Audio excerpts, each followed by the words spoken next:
Saudara, isu suap pemerintah Australia terhadap awak kapal yang membawa imigran gelap masih belum jelas hingga kini. Betulkah pemerintah Australia melakukan hal tersebut?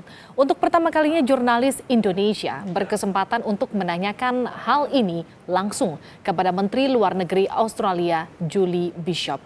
Berikut wawancara khusus rekan kami Aiman Witjaksono dan juru kamera Dicky Kurniawan yang juga menanyakan soal hubungan Indonesia-Australia pasca eksekusi mati duo Bali 9. Australia opposes the death penalty both at home and abroad, and so we make representations on behalf of Australian citizens who are facing the death penalty in other countries. We do not reflect on the judicial systems of other countries, nor do we reflect on the sovereignty of countries to impose their own laws, but we do oppose the death penalty. So in this instance, they were two Australians who had been convicted of drug trafficking. They were actually taking drugs into Australia, and they had been convicted about 10 years ago. We made representations over many years about the death penalty imposed on them, and so when Indonesia made it clear that they were going to proceed with the death penalty, we made representations to the effect that both men had been rehabilitated, that they had transformed their lives, that they were making a positive contribution to prison life in Indonesia.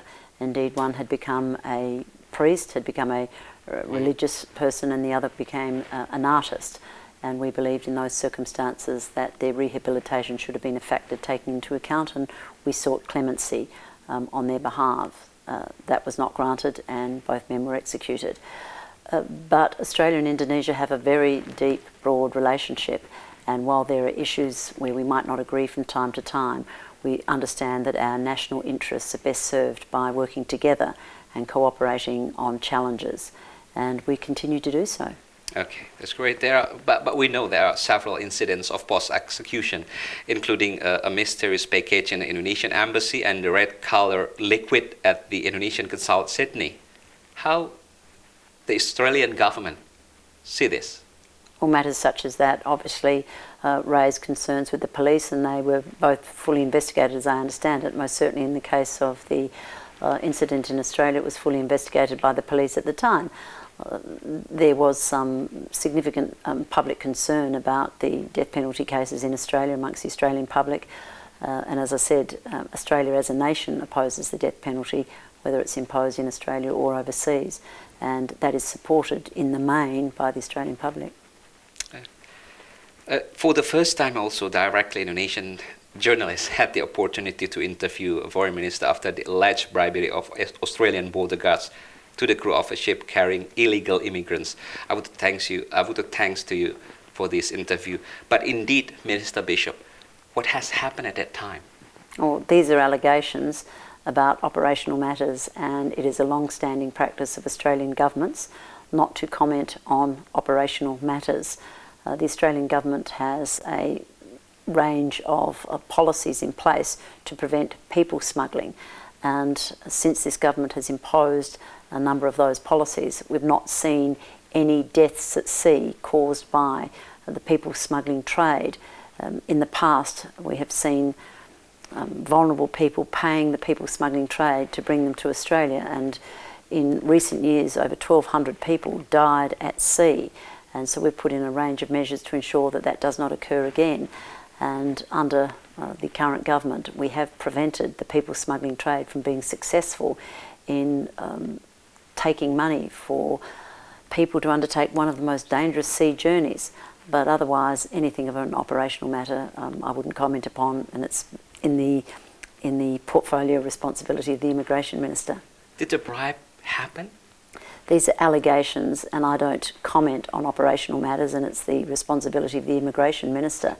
What is positive, though, is that Australia and Indonesia work together to defeat the people smuggling trade. We are co-chairs of the Bali process, where we seek regional solutions for the problem of people smuggling, people trafficking, transnational crime. So I look forward to continuing a positive relationship with Indonesia on this very vexed issue. Yeah, I ask you this one, because in Indonesia there is a captain when caught accepting bribes from border guards Australia. Did then Australia run an investigation in this regard, and what is the result? These are matters for the Immigration Minister, and if you'd like to interview the Immigration Minister, I'll see what I can do. You once told to the Foreign Minister of Indonesia, Retno Marsudi, that every month there will be a Minister of Australia to Indonesia. What does Australian government want to achieve? We have a very close relationship with Indonesia across a broad range of areas. Indeed, former Foreign Minister Marty Natalegawa and I went through a stock take of the areas where Australia and Indonesia cooperate in forums, in treaties, in agreements, in workshops, and we came up with about 60 different forums, agreements, treaties, workshops across about 20 different government agencies and departments. So it's quite clear that we cooperate, collaborate, work together across a whole range of areas. So there is a lot of ministerial work for us to do, and we want to ensure that our ministers meet each other on a regular basis. Indeed, I hope to be meeting Foreign Minister Marsudi this weekend as we work together on the Indian Ocean Rim Association, IORA. Australia has been the chair, now Indonesia is taking over the chair of that association. So there are many areas where Australia and Indonesia work closely together at a ministerial level as well as at an officials level. So we talk about the cooperation and related trades between Indonesia. Australia has been criticized, especially in Indonesia, only makes benefit to Australia because Indonesia is only considered as a market for Australia based on Indonesia trade balance deficit. How you handle these critics? Well, I always look at things positively. It's very easy to be critical. I think it's much more useful to be positive about the relationship, and I am. Indonesia is our, I think, 12th largest trading partner. Two-way trade is worth about $15 billion. There's obviously a lot more we could do together in the trade and investment area. Our Trade and Investment Minister is visiting Indonesia with a large business delegation shortly, and we want to see enhanced commercial and economic ties between our two countries. We see that that would benefit Indonesia, it would benefit Australia. So working closely together through economic cooperation, but there are so many other areas where we work closely together. In education, for example, we are now sending young Australian students into the region, our undergraduates, to live and study in countries in our region. We started with a pilot program for what is called the New Colombo Plan, and Indonesia was one of 4 locations that took part in that pilot program.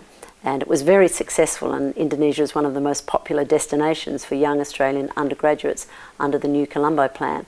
So it's easy to criticise, but there is so much that is positive and productive about the relationship. That's where I prefer to focus my time and effort.